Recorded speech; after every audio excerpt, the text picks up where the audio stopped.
Suara saya bisa didengar? Bisa, siswa? Pak.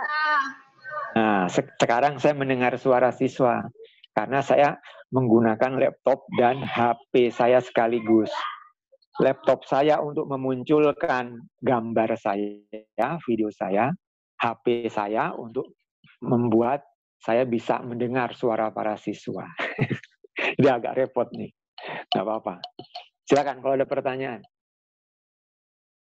Adakah pertanyaan? Atau belum ada? Belum ada?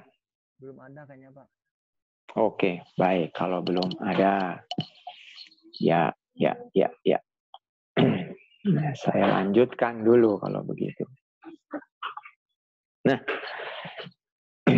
ketika kita yang notabene ada di dalam Bima Sakti, melihat keluar sana, mengamati galaksi-galaksi yang lainnya yang tampak oleh kita, ya.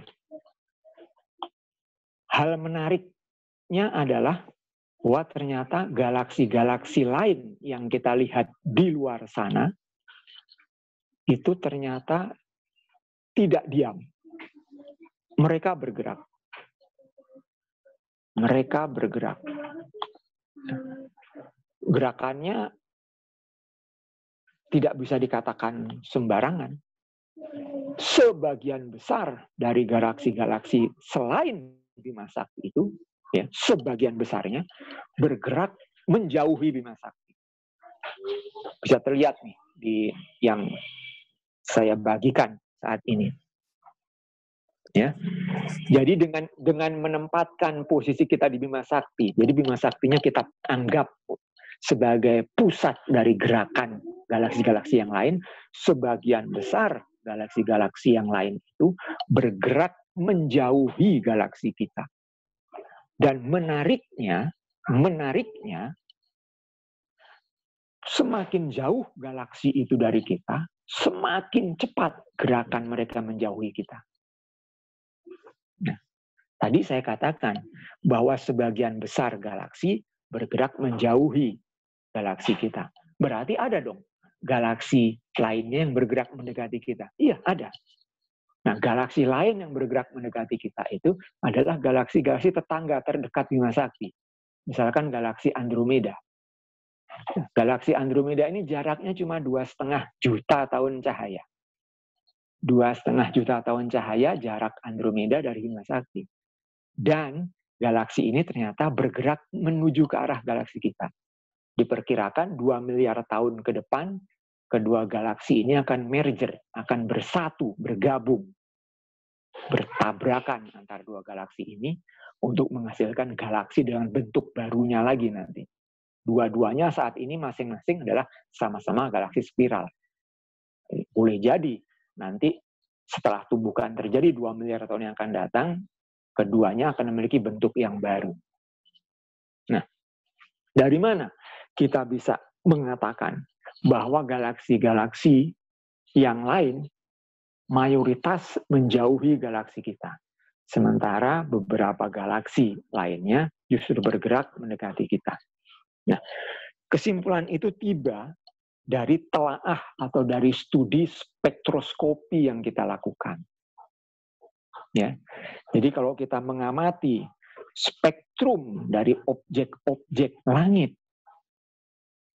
ya, itu ternyata kita jumpai ada fitur khas yang membantu kita untuk menyimpulkan apakah objek yang spektrumnya kita tangkap itu, yang spektrumnya kita amati itu, sedang bergerak menjauh atau sedang bergerak mendekati kita. Nah, konsep fisika yang dipakai di sini adalah konsep fisika dari efek Doppler. Mungkin dulu kita mendengar efek Doppler ketika mempelajari bunyi. Ketika ada sebuah ambulans yang membunyikan sirenenya, frekuensinya itu semakin tinggi ketika dia bergerak mendekati kita sebagai pendengar, dan kemudian frekuensinya kembali melemah ketika dia sudah bergerak menjauhi kita. Nah, ternyata efek Doppler, efek yang sama itu tidak saja terjadi pada gelombang bunyi, melainkan juga terjadi pada gelombang cahaya.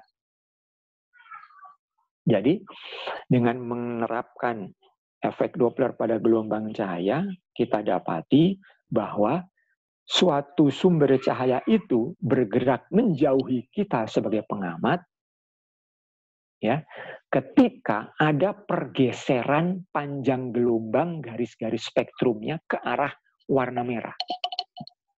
Sebaliknya, ketika kita amati ada pergeseran panjang gelombang garis-garis spektrum dari objek itu yang bergeser ke arah warna biru, maka dia bergerak mendekati kita.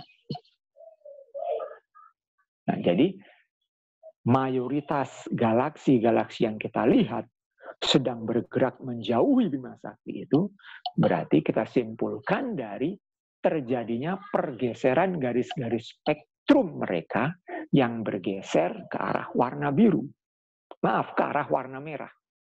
Sebagian kecil lainnya, pergeserannya terjadi dalam arah warna biru. Nah, kalau kita plotkan, ya,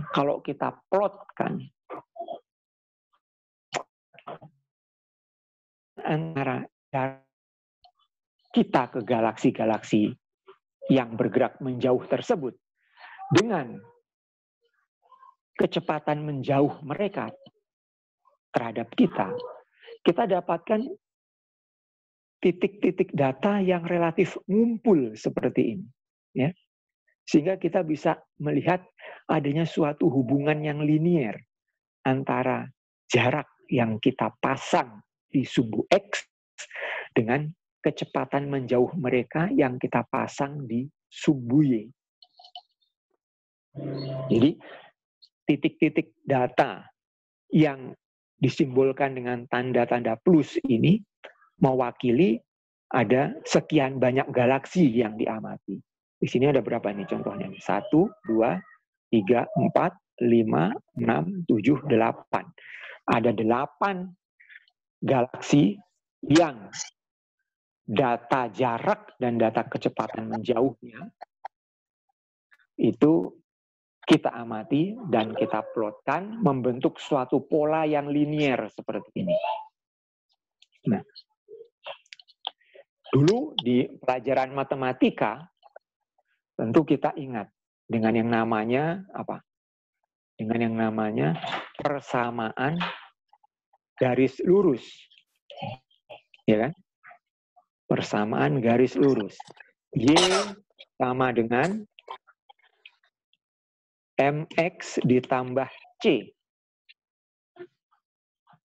Oke. Y sama dengan MX ditambah C. Atau kita juga mengenal persamaan yang lebih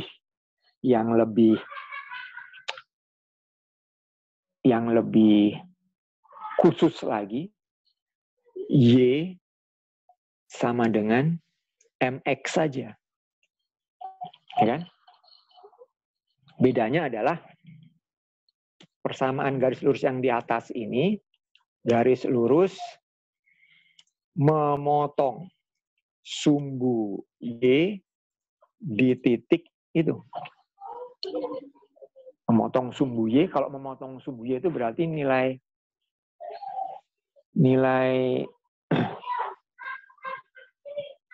suatu garis lurus memotong sumbu X berarti nilai X-nya 0. Memotong sumbu X nilai Y-nya, nilai X-nya, memotong sumbu Y nilai X-nya yang 0, memotong sumbu X nilai Y-nya yang 0. Nah, dia memotong sumbu Y di titik berapa, itu berarti di nilai X-nya 0, dengan kalau nilai X-nya 0, maka Y-nya C. Di sini berarti dia. Nah, begini. Ya kan? Sementara yang persamaan garis lurus yang lebih khusus yang di bawah ini adalah garis lurus yang melalui titik asal koordinat. Melalui titik asal koordinat. Titik 0,0. Gitu ya. Nah, gambar tadi itu, kita menempatkan sumbu Y-nya. Kita menempatkan sebagai sumbu Y-nya adalah kecepatan menjauh masing-masing galaksi.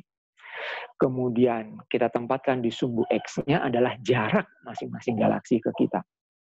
Sehingga dari sini kita bisa peroleh bahwa M yang tidak lain tidak bukan adalah slope atau kemiringan atau gradien, ya. Simbol. Saya butuh simbol ini. Nah, ini. M ini adalah gradien atau kemiringan. Tidak lain, tidak bukan. Dia adalah Y per X. Yang berarti V per D. V per D. Demikian. Nah, M ini sama dengan V per D. Gradien. Nanti kita akan menyebut gradien ini ya sebagai parameter Hubble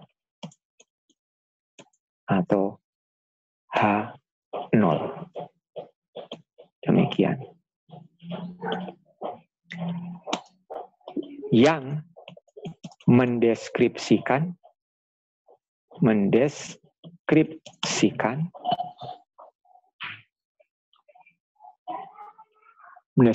apa? Kelajuan pengembangan alam semesta. Demikian. Nah, parameter Hubble atau 0 ini akan mendeskripsikan kelajuan pengembangan alam semesta.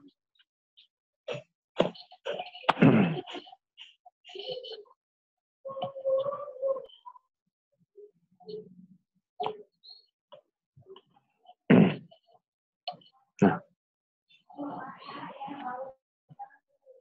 banyak cara yang dilakukan oleh para ahli kosmologi dalam menentukan nilai parameter Hubble atau A0 ini. Ada yang menggunakan pengamatan galaksi-galaksi selain galaksi Bima Sakti yang disebut sebagai ekstra galaksi.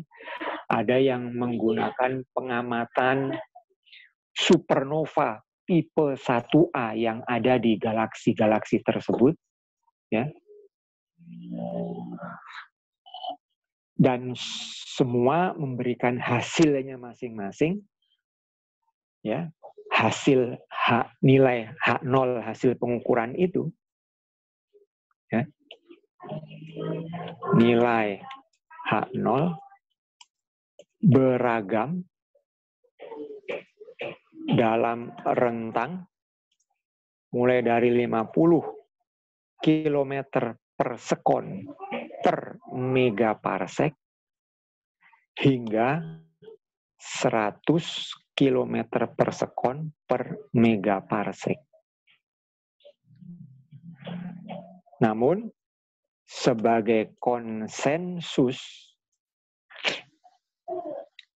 internasional, nilai H0 yang diadopsi ya adalah ini 72 km per sekon per megaparsek. Ini dia. Kira-kira tengah-tengah itu antara 50 sampai 100. Ya. Kenapa nilai parameter Hubble atau H0 ini menjadi deskriptor atau mendeskripsikan dari kelajuan pengembangan alam semesta? Kenapa muncul ide ini, muncul gagasan alam semesta mengembang? Iya, karena kita melihat mayoritas galaksi-galaksi yang kita amati di luar sana itu bergerak menjauhi Bima Sakti, menjauhi kita. Ya. Logikanya adalah kalau mayoritas galaksi-galaksi tersebut menjauhi kita, ditambah lagi bahwa semakin jauh jarak mereka dari kita, semakin cepat pula mereka bergerak menjauhnya, maka pastinya mereka itu dahulu berada dekat dengan kita. Jadi yang bergerak di arah geraknya masing-masing itu, mestinya dahulu itu semua ada di jarak yang dekat dengan kita. Sekarang mereka sudah ada di jarak sejauh itu dari kita. Artinya apa? Dahulu semua galaksi-galaksi itu bersatu padu. Sebelum akhirnya sekarang terpecah-pecah, terpisah-pisah di jarak yang berbeda-beda dari kita sebagai salah satu galaksi di alam semesta ini. Nah, artinya dari sini muncul gagasan bahwa alam semesta kita ini dulu kalau kita tarik mundur jauh ke belakang, ke masa lalu, itu pasti punya titik asal, titik awal. Ya. Dan sejak titik awal itu, semuanya mulai bergerak menjauh satu sama lain.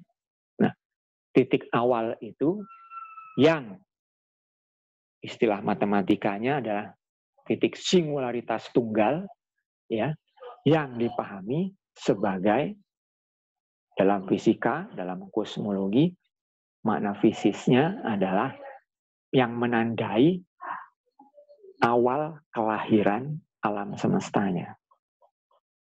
Dengan demikian, parameter Hubble ini juga menjadi deskriptor, ya.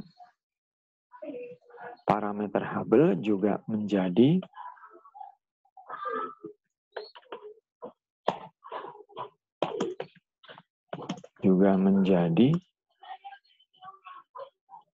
deskriptor,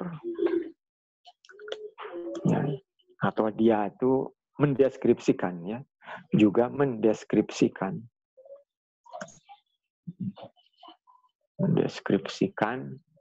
dalam tanda petiknya usia alam semesta.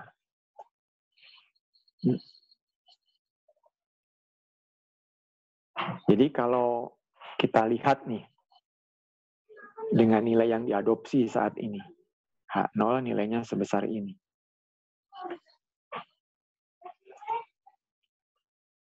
H0 sebesar ini. Nah, demikian. Coba kita cek, ya. Kilometer per sekon per megaparsek. Kilometer adalah satuan jarak. Sekon adalah satuan waktu.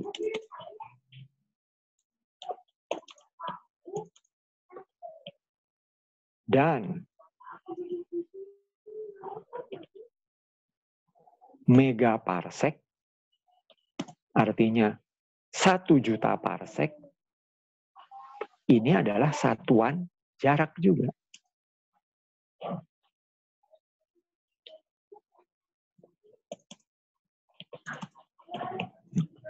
Jadi jarak per sekon dibagi jarak. Jadi kalau kita lakukan analisis dimensi, dari analisis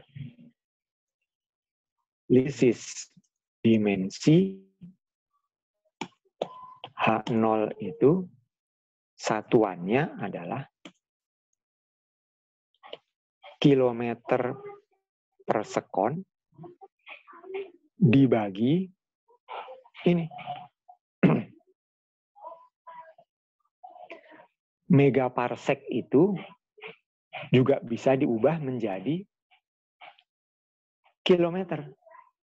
10 pangkat 6 parsek dikalikan 1 parsek berapa kilometer? 1 parsek itu 265 AU. 1 AU-nya 1,5 kali 10 pangkat 8 kilometer per AU. Ini AU per parsek. Nah, demikian. Jadi, ujung-ujungnya nanti adalah H0 ini. H0 ini akan memiliki satuan kilometer per sekon per kilometer juga. Berarti satuan akhir dari H0 adalah suatu bilangan yang memiliki satuan, bilangannya saya sebut sebagai C, konstanta, karena C ini muncul dari hasil perkalian dan perbagian dengan angka-angka itu. Satuannya adalah 1 per sekon. Nah, demikian sehingga kalau kita balik 1 per H0, maka kita akan dapat 1 akan memberikan satuan sekon. Nah ini. Jadi, dalam tanda petik, usia alam semesta dapat ditaksir dari kebalikan nilai H0. Ya. 1 per H0-nya itu. Ya. Usia alam semesta dapat ditaksir dari 1 per H0. Demikian. Nah, coba siswa hitung berapa taksiran usia alam semestanya kalau kita gunakan nilai H0-nya 72 km per sekon per megaparsek. Silakan. Dapat berapa?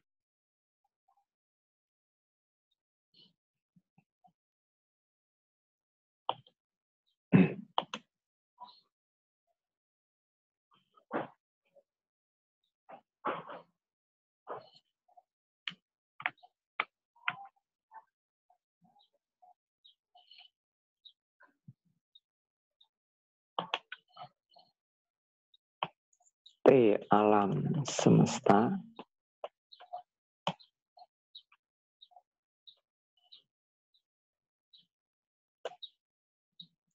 adalah 1 per H0.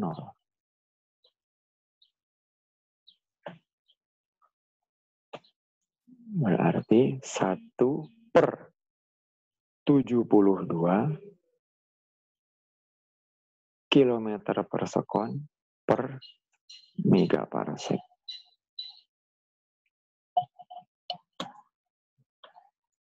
Nah, berarti 1 per ini semua.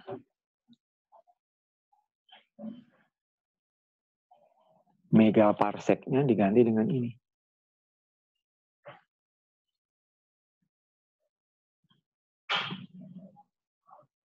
Nah, Sehingga nanti parsek dengan parseknya ini akan saling membagi satu sama lain. Yang tersisa tinggal AU, tapi AU juga akan saling membagi dengan AU berikutnya, astronomical unit. Yang tersisa akan tinggal kilometer. Kilometer di sini menjadi penyebut, tapi ada kilometer sebagai pembilang di atasnya. Ya. Ini pun akan saling membagi lagi. Sehingga yang tersisa adalah